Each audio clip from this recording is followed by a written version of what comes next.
All right, checking out on the flight path. Lovely, beautiful flight path. Not to worry much. You can go on the right side, on the light side, on the left side. Here's the thing: the high tier looting area is always going to be CGG try to contest it out. Will they do the same mistake they've done so far? They always scattered around, one player surviving all alone, and then they actually been wiped out totally. Immediately been pinpointed by the rest of the enemies around their side. Now that's really very interesting. Here we see that most of the players decided to play safe.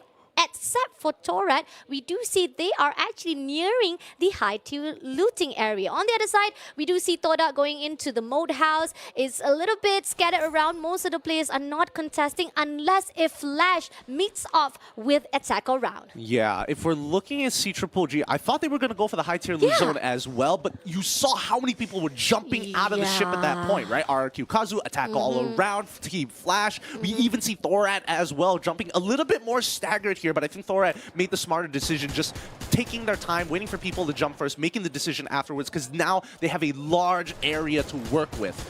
Going into the JV Esports, meaning of LPT, first of all, will be tagged by Limit, first of all, with a long-range shot. Nicely done, Limit. Never doubt him with his long shot.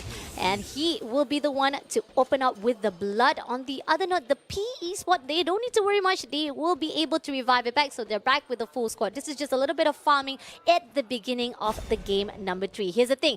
A UAV has been deployed, closing into another area. We got the RRQ spotted out on fire, all alone. And that's going to be tagged by 3 players. Ice wall been put out, and they throw some grenade as well. Now dashing in straight, a little bit of that wall side will not do anything because Deuce will be the one to take down on fire.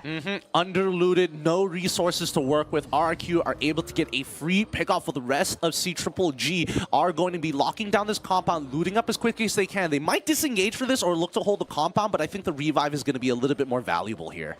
Interesting. I mean, like, I keep on seeing them being tagged off all alone every single time. It's like the rotation is all scattered around. And again, the theory that I hear from the little birdie, from the BM casters, it seems that may not be at the case right now. Going into the team of Rivers Red, as we see, Diamond is right on the high ground, might actually be able to spot out Indostar Lim right down below. Going to jump straight away to take him down immediately with that Trojan. Lim goes down, unfortunate. Red Reverse finding all the kills that they want. Now, let's come back to CGG here. Going with a full engagement. Dudes might be in some trouble here.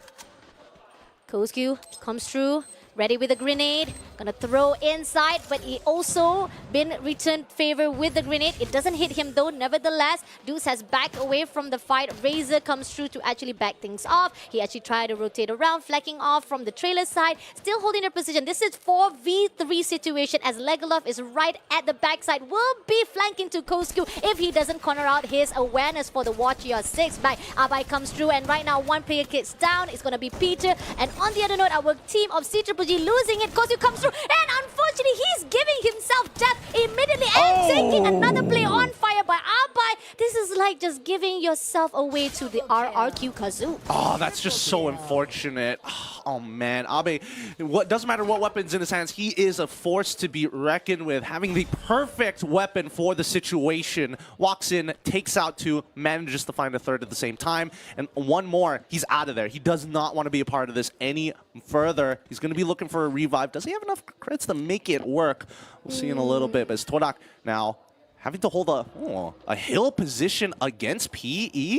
And it looks like, I mean, they've got a general landscape here, right? They're playing on the outer edge of the circle as it's slowly starting to come in. But it looks like JV is coming in from the opposite side, and Torak are out. They do not want to be part of this. Yeah, this is how I see it. When it comes to Purgatory, Torak will definitely go in for the high heel rotation. JV Limit missed it off with PE Narrow here at the Arsenal. And it seems that trying to break the ice wall one after another, but August comes through for the backup as well. Clears it out, and PE Esports loses Narrow in that process. Torak just holding them back right now. And JV, they're not done with this. They've got a vehicle to work with. And at 60 FPS, I don't expect them to be crashing into anything just yet. Their performance seems to be going very well for them with 4 eliminations already underneath their belt. Here, Buriram, on the other note, Wasana with already is looking for a target. Right in front is going to be Onyx Olympus. Not sure if they actually spot him out, and that's why they're actually rotating through every single corner of this riverbank. But somehow they're still trying to actually catch up. If Onyx Olympus stops a little bit further, it might actually stumble upon those 2 players. On the other note, CGG is actually trying to climb this hill. Onyx Olympus, we got Gardu right there. there. On Fire is right inside this house. Gardu goes in and he dashed through, but he doesn't spot anyone at all. He goes back out through the window, and it seems that On Fire is ready to actually go for 1v1. Ready with the Akimbo. He dashed away and he has a backup right on the rooftop. We have another player coming in from the team as well. Now let's see if they actually go in for the contest-wise. Oh, shooting down. One player doesn't get enough damage to take it down. 1v1 situation. Nope, it's going to be 2v1 as on it. Gardu takes down one player, losing off the team of C-Triple-G as well. Now Kozgu left all alone, trying to survive it out. Can he actually make it through to redeem himself? Oh, a little bit of teasing from the window side. Jump shot. Nicely done by Jack, but nevertheless, Kozgu backs away, and now he's going to go in for a fight, but he's losing it. But no, he managed to take him down as well. That is a great redemption from the captain of C-Triple-G himself. And that's what we should be expecting from C-Triple-G. That's what we want to see. Some clean mechanics, some great decision-making when it comes down to these firefights here. Gary, he does not want to be part of this. He's thinking about it. The blue is starting to close on in as Kiba has been revived, but he's not going to have any weapons. He's going to get, well, no, doesn't look like it. Let's have a look at attack all around. Attack all around, pushing through to the flash side. Right here, Artemis trying to flank it off through the glass, but somehow Artemis will be tagged off. And attack around! No! My first team! That's a little unlucky there. You have to admit that Team Flash, they're pretty eager. After getting some low placements in map number 1 and number 2, they are eager to start shooting up these standings. 4 eliminations under their belt as well, as they get a free rotation into the circle with nobody to contest them this time round, as they play on towards, if I am looking at this correctly, on towards the southern side of the map. It looks like there is going to be some action, but Team Flash, they've got center of the ring. Flash, as well as Onyx Olympus right here, managed to actually still survive it out. UAV been deployed, looking forward. Moving on to another area, we got Torat fighting off with JV Limit. We'll be meeting off with Loss, and it seems that C-Triple-G will be the second team to be eliminated. And coming up still, we see Luzi still trying to actually squeeze into JV Esports. Torat finally spot a portal. He goes in for the bait-wise, trying to shoot it out, but no! That bait is already ready with a trap coming from JV Esports. That's why you got to be so very careful. Great play so far. JV are going to take significant resources back at the very least against Thorat. Once again, playing around this Gruul, needs to win this 1v1, takes it away. Orgus didn't even need to break a sweat. Gonna get the revives, and most importantly, what are they gonna do about this, right? Does JV still want to be part of this? All right, Darko is right all alone. He knows he needs to retreat, but he's been spotted out by Protete to actually breaks off that vehicle. He will not have the survival on his end, but nevertheless, thank the Lord that there's still a chance for Torat to come through. So definitely they will be surviving off to back off from the fight with JV Esports. But the damage has already been done. JV is right at the top for the leaderboard right now with 4 kills by Argus. And that's huge. That's really, really huge for JV as of this point of time. At the very least, they do have some vehicles to work with. They will be able to start resupplying themselves as well. Hopefully, they should be able to outlast this until their vehicle is in place. As we look in towards a circle, it looks like Red Reverse looking to take control of some space in campsite. The only person in their way, or at least it looks like a scout here from the side of PE. All right, Rivers Red. Diamond's been hit a little bit. It's okay, but it's just going to actually give a little bit of flanking off. Don't cry. He's right in front, getting the coins as well. Rivers Red is just trying to figure out there's going to be an opening or not to fight off. PE Sport also is just overlooking to the side. It seems that they're quite in the open. They got to be careful here. It could be anyone sniping off, and that can actually corner them out immediately. But nevertheless, PE Sport is already rotation, smart. and there you go. Finally pushing through away from the side of the team of Rivers Red. Now coming through to the team of Toda, they're still climbing the hills of Mount Everest right here at the Purgatory. So far, that's how I see it. Every single time when it comes to Purgatory, this is how the main plan of Toda. They will definitely rotate from one hill to another hill. But here's the thing, once they go down the hill, they might meet with the Rivers Red that is already preoccupied with the PE spot. On the other side, we got the Team Flash here with the Indo Stars. What happened to BRU? It looks like they lost one of their members in the meantime, but Indo Stars taking their time. Oh, wait, no. Team Flash has decided to actually poster up here on towards the northern side of the ring. And I think at this point, they generally know. They know they can hear the vehicles start to come on through. And I think for the Indo Stars as well, they got to be careful with this. They know that somebody is going to be looking in on them. Nobody has taken shots thus far, but they have the information nevertheless. They're going to start postering up in a building. Oh, the next ring already revealed. They've got some great positions. They have really great position, not to worry what's for the side of Team Flash. On the other note, we got a UAV being used out by the RRQ to actually see out the view right here from the area of Indostar as well as Buriram. Buriram is right on the other side of the building. So let's see if they're actually going to go in for a fight with Indostar, or they're going to hold their position here for a while, as they might actually be gatekeep somehow. 18 gear. Right here, spotted out the Team Flash right there. Right behind is going to be Toda fighting off with the team of Buriram. If there's shots coming through, there could be a contest. But Toda comes through into the building of Buriram right here. Moshi will be spawning them out. Throw some grenade for the damage-wise. Also try to actually clear out some of the traps then put out by Toda as well, because they want to try to contest that second floor. But somehow Buriram is still being closed out. Toda doesn't want to allow it. But now two people come through, dash away. And shots coming through from the side of Buriram. Wasana!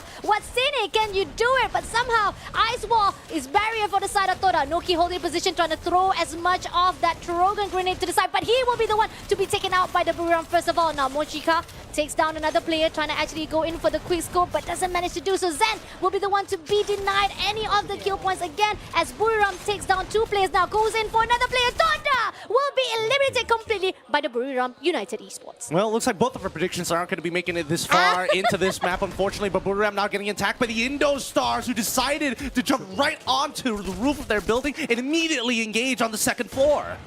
Right here, let's see for the third party engagement. Lovely! Oh my lord! Rivers Red, Indostar, three-way situation right here. Rivers Red goes down right at the bottom right here, trying to recover back. Lovely. How did they wedge the vehicle in between the buildings?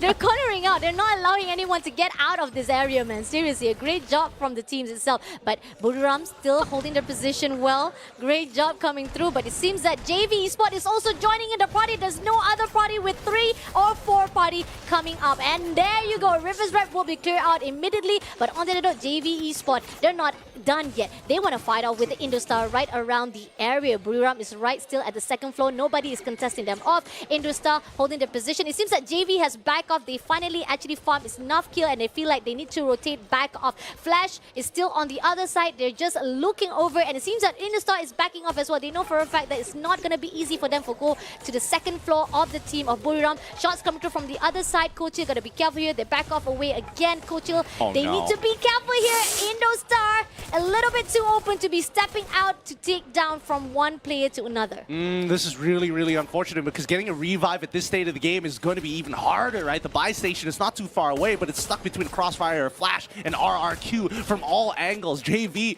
going to be the main harassers here against these two teams, hovering around these buildings. They know where the Indostars are. They know exactly where Buriram United are. But the worst part is that Buriram's building, there's 3 floors to it, and they're posted up on the very height, the attic of the building itself. It is not easy to break in. No, RRQ Kazu is coming in as well, and Torad also slingshot themselves around this area. Oh my god, this is a bloodbath. Onyx Olympus will be eliminated right here. Lozzy looking for a way to come through.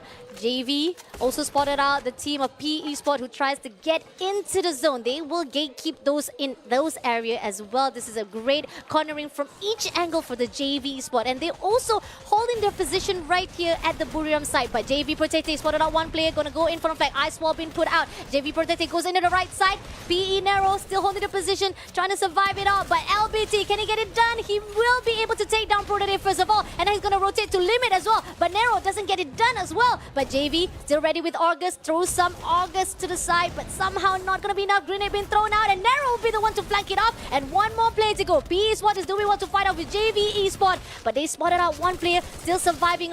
Huang takes down, clear it off, and making sure that one player JV Esports will back away from the fight with a portal to be surviving for JV Esports. RRQ! They're coming in, and they are in the best situation possible. They've already found 2 instantaneously in the new kill lead. lead are coming in huge. It's RRQ Kazu taking them out instantly. Great decision. Snaky slicky RRQ Kazu to just finish off what the P Esports started off, and JV still surviving with Limit as the last man standing. Now they actually managed to rotate around through the edges, and they're still figuring out how to actually get into the zone because the fact that Buriram still holding their position at that third floor. Now trying to use the portal to get in, trying to actually hold the position as well, and they're trying to actually heal themselves as well in the meantime to actually go in for the rotation. Flash throws grenade as much as possible as they try to get into the zone, but doesn't meet off with anyone. Onyx Olympus is hiding off right inside the building. Will Flash spot him out? I don't see though. It seems that Flash finally meet off with Buriram in the action. Shin suffers some damages, spotted out RRQ. Instead that they actually focus on the team of Buriram, they ended up meeting off with the RRQ Kazu. Grenade been thrown out as one after another, but Shin will be tagged off instead. Now left with Artemis, Yanbin as well as a volley, but they can't actually contest it off with the team of RRQ. They're closing in as well. The fact that they are being backstabbed, trying to break the ice wall, but Yanbin will be taken out, and Flash immediately been eliminated straight away by the RRQ Kazu. They tried to grief RRQ, tried to break their glue walls, tried to make an opening for BRU to take snipes at them, but now it's going to be the Indostars doing the exact same thing. They know that RRQ Kazu has the god spot right now, and if the ring closes any further than this, it's going to be very difficult. BRU have finally gotten out of the compound, but have taken and mirrored the position of Flash. No, this is it. You are being a burger patty in between of the roti bun between BRU as well as Indostar. This is going to be difficult for RRQ. It seems that RRQ, knowing for a fact they're being sandwiched, we are seeing that Razor finally pull through using the vehicle to run away for survival-wise. He don't say like, no, I'm not going to be sandwiched, man. No way I'm going to fight between Buriram as well as Indostar. And now they finally push through. Wasanawa City takes down Indostar immediately. Amazing job, but Buriram comes through and Tora will be immediately shuts down. It's going to be left with two more teams to go. Buriram versus the team of our Indonesia team. BRU, they're doing a phenomenal job. It's a 3v1 style situation, and instantly Kosil is down, and you can hear that crowd. The Thais are happy that BRU finally come back in map number 3 to take the game. Big booyah for BRU. Oh my lord. Again and again and again, we are seeing the flag of Thailand being raised off right here at the grand final day number 1. This is 2 flags being raised by Thailand. Different teams definitely attack around, and now it's Buriram, the one in the favorites to win our grand final. Can they make it happen? But so far, so good. Even despite that great hideout they had at the second floor of that building-wise, nobody was able to actually break through. They were just hiding out. They just throw some grenade as possible, but it was not even enough to catch it off, and they go out from the compound. They still managed to do some damage to every single player at the end zone. I mean, Buriram United made some really great decisions, right? Hunkering down into the attic was one of them after getting a third, a fourth, maybe even a fifth at a certain stage of the game in that house itself. But let's start with the early game, right? Yeah. The earlier sections of the game, we expected to see teams start duking it out relatively early, right? Especially when it comes on team, we don't expect thirds happening as often, but that's not necessarily the case on the other sides of the map. CGG, for an example, walking into multiple targets, and Onyx just never really finding their feet in this game. Agreed, definitely. The fact that at least there was a lot of the gunfights that CGG did win this time, it gives me some hope for my prediction, but nevertheless, they still with a team to be knocked down earlier for the game number 3. Now coming out, this is such a mess. Buriram started out to actually take down Toda in their own territory. They go in for second floor, dashing off, and Toda was just immediately been cornered out. Not even a chance for them to go out. The glue wall was just separating because the fact that the room had no window to back through, so that was the reason why Toda was cleared out immediately. Now coming through right now, because of the fact that Buriram has already done a great job inside that building, even though Flash as well as Indostar tried to actually contest it out, they never be able to actually contest it out because Buriram was doing a well done job for the defense wise. Which led to this final circle situation here where you see RRQ, they're fighting for their lives to get God spot at the very end, knowing that the ring would eventually push Buriram United out of their compound, but Team Flash wanted in on this. You saw that even Thoran wanted a little bit of action action to hopefully let BRU take out RRQ Kazu, but they made the smarter decision, right? They just punished people walking up to RRQ Kazu because they can't get out of there, right? And eventually, once the members were lowered down, were cut down to 2 members. And finally, the last jumping into that monster truck, they knew they had secured the game. Agree. Now, Total Revival is a bit less compared to game number 1 and game number 2. 20 kills. We got 78 glue destroyed. The highest kill coming in from Wasana, deserving-wise, because he was massively destructive right at the game number 3. And then we got the highest assist from RRQ. Legalo, definitely a great assist from him. The fact that there was a lot of long-range shot coming from the RRQ Kazoo. Glue Breaker, we got Razor with 8. And then we got total kills with 65. I mean, down coming in from game number 3, from game number 1, we do see that there's a lot of tempo being slowed down just a little bit for our game because the fact that some of the teams are finally learning the pattern here. Going into another game summary, we got Sniper Assassin from Volley with 52 meters compared to what we've seen from the previous game, the highest one from Toda himself. That was amazing for the sniper. On the other hand, we got Headhunter from Wasana as well, and it seems that most of the players had done an amazing job. We got 3 Tatsuya here from Buriram and A124 by already. Definitely a good load up for themselves despite whatever we have seen. This is the meta for all of our Garena Free Fire players. This is the atypical one, right? That's why it was pretty shocking to see what RQ Kazu was running in map number 2, having 2 homers on their side. It makes sense, right? Because at the end of the day, the characters that you play is only going to emphasize the play style that you want to have. And I think especially with this type of meta composition, it helps with fast decision making, right? If your team is on board with you, you're on the same page, you see what happens to Todak, the 2 people have already gotten past your